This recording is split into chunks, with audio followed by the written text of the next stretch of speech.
খেতে পারতেছি না ভাইয়া। আজকে 3 দিন মানে আমার পরিবার, আমার নাতিটা তুলতে না, কেউ যাইতেও পারে না, তো এতটুকু পানি আমার ঘরে। এখন এটালে বাড়ি যদি হাড়ি গুলা বিক্রি করি কিছু নিবো, এটা হাড়ি ভাইয়া।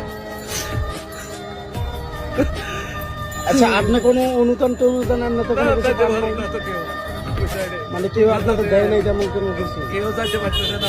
এটা আপনার এলাকার নাম কি? আমার এলাকা তো পালিগঞ্জ নিয়ে গুরুসন্তা বালিকা যে এদিক থেকে ওই লিয়েছেন আমরা আপনি আমরা পেয়ারা লিয়েছেন। আমরা আসলে কি আসছিলাম অনুদান দিতে, এখন আমরা নৌকা ট্রলারের কোনো কিছু ব্যবস্থা পাইতেছি না দেখে আমরা এখনো যাইতেছি না, ঢুকতে পারতেছি না। তো আমরা লোক গেছে, আমাদের লোক গেছে নৌকার জন্য, নৌকার যদি ব্যবস্থা হয় খোঁজ নিয়ে মানে একটু ভিতরে ঢুকলে ভালো হবে।